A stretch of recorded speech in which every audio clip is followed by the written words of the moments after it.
I've tried both N N-DMT and 5-MeO-DMT, and I was shocked by what I experienced.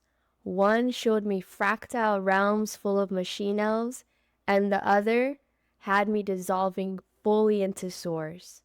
In this video, I'll share how these experiences transform my art, my soul, and my life. First, let's establish some key differences. When most people refer to DMT, they're often referring to N N-DMT. This is also known as the spirit molecule and is what is found in ayahuasca, but it can also be found in its pure crystal form, and one vaporizes it, and also has a smokable form called changa. N N-DMT is much more common compared to 5-MeO-DMT. 5-MeO-DMT, also referred to as 5 or bufo or the toad or the god molecule, is what is found in the Bufo arvarius toad. But there's also a synthetic form that does not use the toads, where it's pure vaporized 5-MeO-DMT.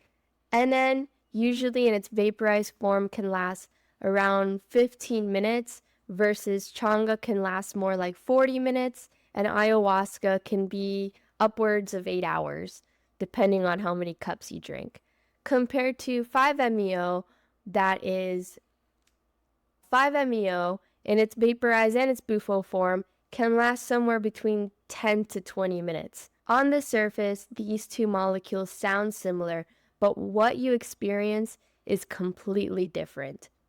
A key similarity they do share is that they're both very powerful experiences, and they're both found already in the human body, which is quite fascinating.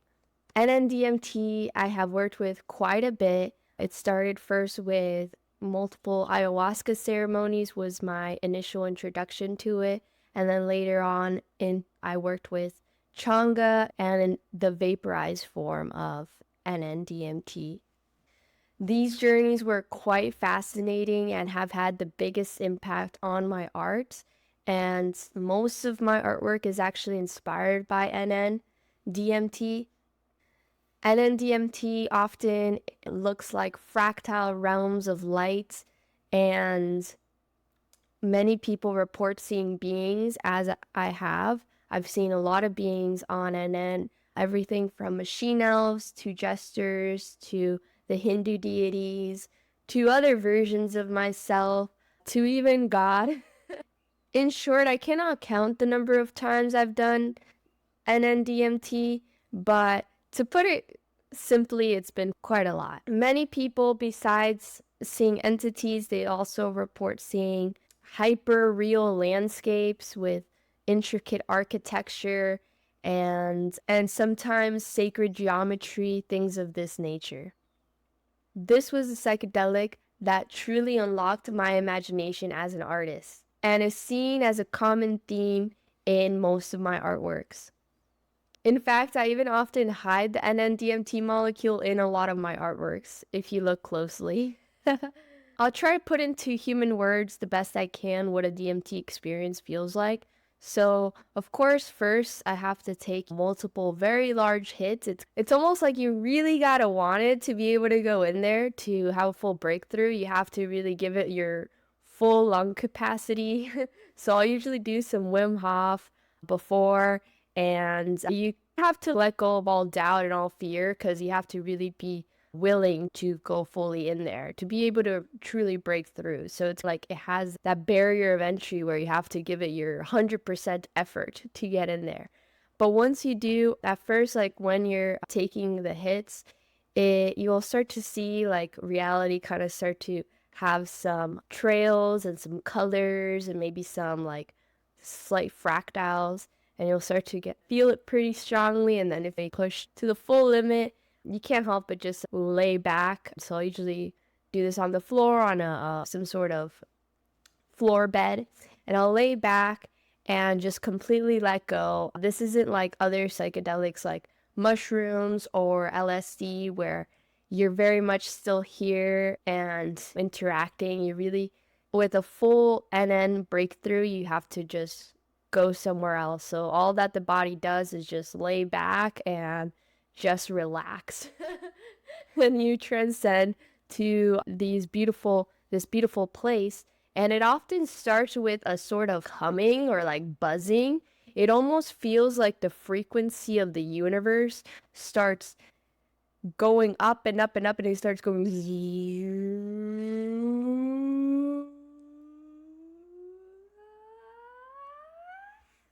yeah, like that. And the matrix of reality just like cracks, and you're transported to this beautiful divine realm of fractals, and everything almost seems like it's made out of light and is holographic and constantly morphing and changing. So it's really hard to establish any still objects because everything's very dynamic, and it's like almost like everything is made out of every color. This is why in a lot of my artworks I'll paint with holographic effects, because that's as close as I feel like I can translate that. It's like everything's every color at once. And you go to this space that has a very interesting sensation, at least for me, where it doesn't feel like, whoa, where am I? This is something new. But it's almost like a returning back to a remembrance of a, oh yeah, is the feeling I get. Oh yeah, home. And I'll start just seeing these beings that I'll start seeing like my light family, these beings that are familiar to me. They're like beings from other realms. The closest I can depict them as these beings of light, and they'll be very happy to see me. And I'll be one of them too. I'll be one of these beings, and I'll remember that in other realms I'm one of these beings. And I'll start to remember some interesting like insights where everything will start to make sense. Everything that's happening in my life, everything I'm going through, instead of feeling like something random or pointless or mundane, I'll start to remember how everything was planned, how everything is God's work, the infinite self's plan, and how part of me is that. Yeah, very hard to put into human words, but basically just this feeling of, oh yeah, everything's exactly how it's supposed to be. I'm doing exactly what I'm supposed to do. I'll start to feel into the part of myself that has this presence in all these other realms, how I'm more than just this physical earthly human, but a multi-dimensional being. And I'll start to recall some of those insights from that multi-dimensional self, that higher self. That's, yes, you're exactly where you're supposed to be. You're exactly what you're supposed to be doing. Everything's going according to plan, and everything will be moving really fast. It'll be very dynamic. I'll see a lot of very beautiful architecture, a lot of beings, receive a lot of insights just from a remembrance. Some beings will come to me and talk to me or like telepathically communicate these things, but it mostly just comes from being in that space. It'll be like an instant remembrance of recalling everything's going according to plan and divine timing, exactly how it should be. And I'll remember my part in that plan. And as it starts to fade, it'll be like a repixelation back into myself, is the best way I can describe it. Sometimes I have even opened my eyes when I'm starting to come down, and I'll see the room I'm in start to be in like blocks, almost like Minecraft, or made out of like blocks, like pixels, and things will start to repixelate back into the room, which is really interesting. And I'll feel like I'll start to come back into my body, almost like my soul had traveled somewhere. And I'll often end up like shaking a little bit. This is something I've heard other people that do DMT have experienced. And the way I feel it, it's almost like my soul is like coming back into my body and like tuning back in. So the space around me, the room around me will be repixelating back into its regular self, and I'll be like almost like my soul drops back into my body and I'll feel a little shaking, a little like coming back. And yeah, very often I'll come back laughing, smiling, just any fear I had from before going into the journey will just really dissolve. I'll be like, why was I scared? Like, I'll come back feeling like it's all love, it's all light, it's all good. Everything's going exactly as it should. All is well. And just, yeah, a lot of peace. And some people have told me, like, oh, there is, of course, a risk of trauma or a bad trip, things like that. And I do agree. And this is, I'm sure, in my own experiences. And I've had more than I can count of these experiences. And I really do believe that DMT is not something everybody should do. Listen to your intuition. It's about whether you personally feel called. And if someone does not feel called or feels any strong blockages, listen to that. Don't do it. Don't feel like you have to do it to be cool, or if you have some FOMO, a fear of missing out.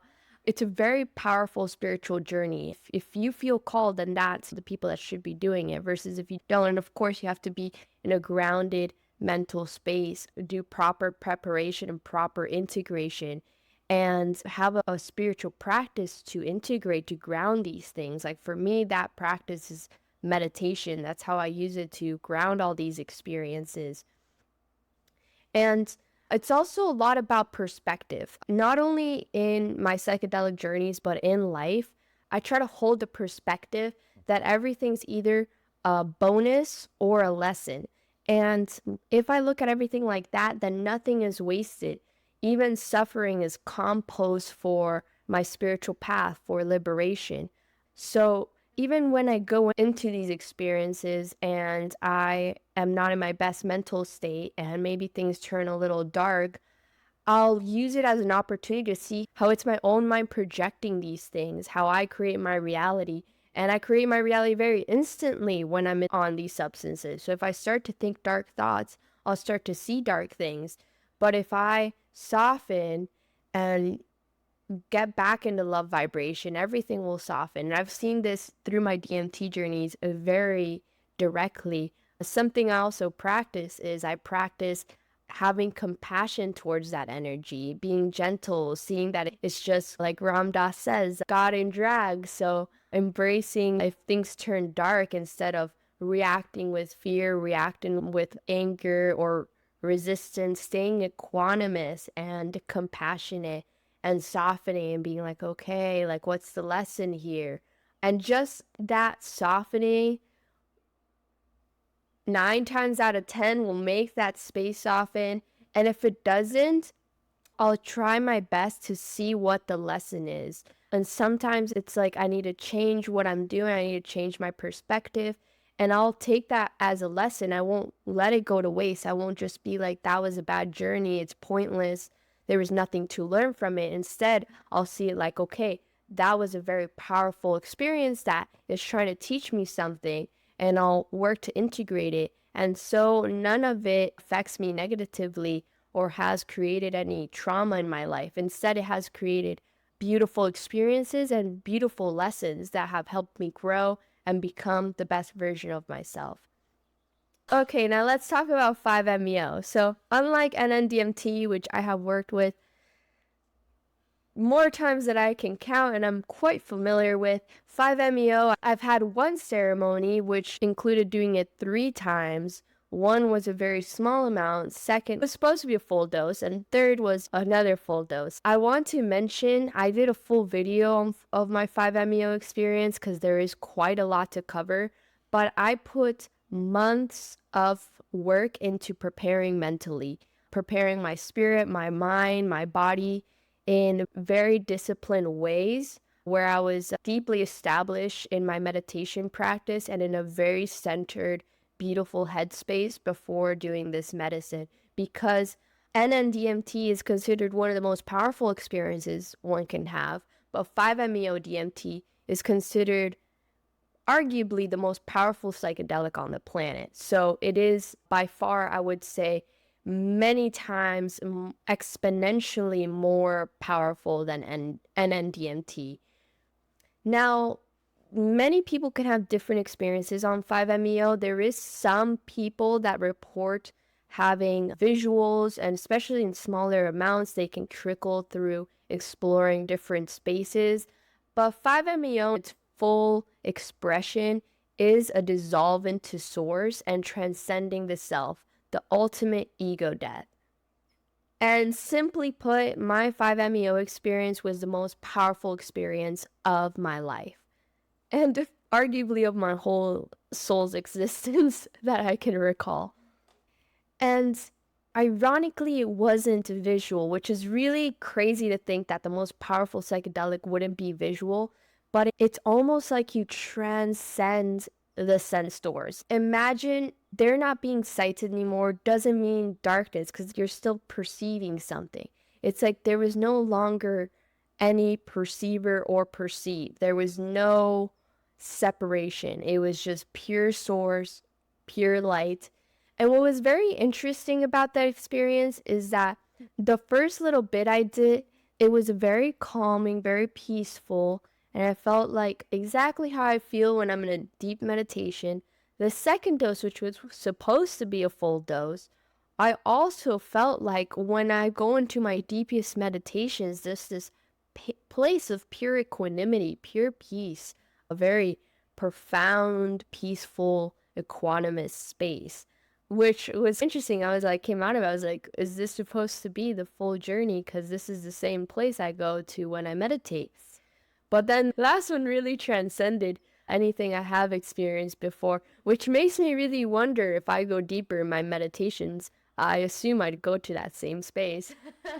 But basically, it was just like, it was like the frequency of existence just went completely vertical. Everything just boom, like instant. There was no time for fear, for thinking, for mental activity, because it was just like, bam, rocket launch into pure source. People ask me, was I scared? Like, being scared or being nervous or anticipating the experience is something that happens like before, but when you're in it, there is no someone to be scared, at least in my experience. And yeah, again, it really transcends human words, but here I am trying my best. It was the most beautiful thing. It was the ultimate return home. If NN was a place I was familiar with, that I often visit as a soul, 5-MeO was just returning back home completely. It was pure light, pure God, just a soft sensation of breathing, a soft pulsing of the entire cosmos.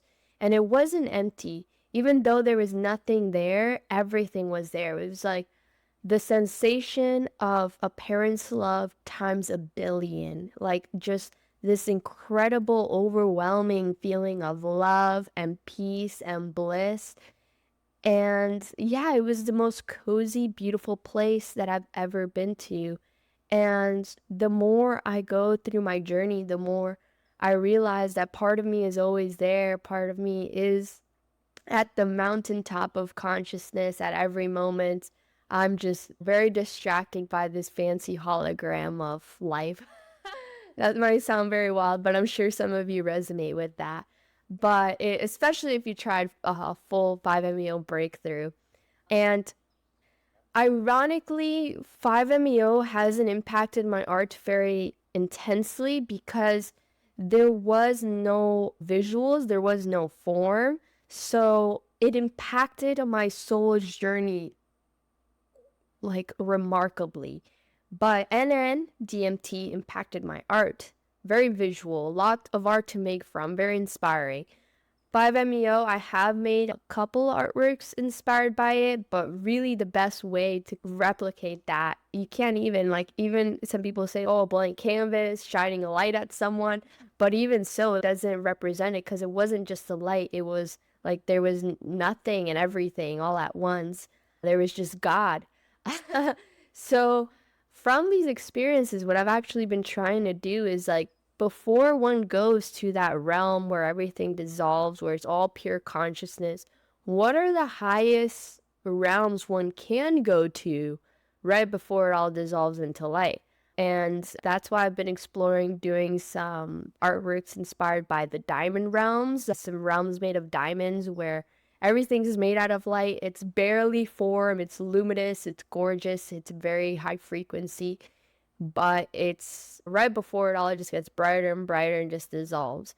So I've been exploring making that because I'm like, what is the most high frequency, high vibrational space one can paint? So I've been exploring painting these diamond realms, which has been really interesting. Okay, so in summary, overall, DMT is very visionary. There's beings, there's colors, there's stories, there's a lot of art inspiration, there's direct communication about lessons, there's still perceiver and perceive in that experience where there's like a sense of self and a sense of you're experiencing a space versus the full breakthrough of 5-MeO is non-dual, it's white light, it's pure ego death, it's spiritual transformation, it's very inspiring for one's soul journey. Either of these experiences can be extremely divine, and if one resists them, if one has fear, clings, doesn't let go, of course, one can have not so good experiences, which is a huge disclaimer. But don't work with these medicines if you don't feel called. Don't work with these medicines if you don't feel grounded. And if you do work with these medicines, go in with nothing but love and ready to completely let go. Don't hold on to anything, because if you cling, that's where you get a lot of resistance. That's some tips. So as someone who has tried both, DMT expanded my outer vision versus 5-MeO collapsed everything into inner truth. I'm very grateful for both. One made me into a visionary artist, and the other dissolved the artist or any sense of self and was a true reminder of home and the beauty of this existence. If you tried either of these molecules, I would love to hear about your experience. Please share it in the comments. And if you enjoy my art, I have prints and originals on my website inspired by these psychedelic experiences, these mystical experiences. So definitely check those out in the description. And please like and subscribe for more videos like this talking about psychedelics, meditation, art, and all things mystical. Thank you for watching, and namaste.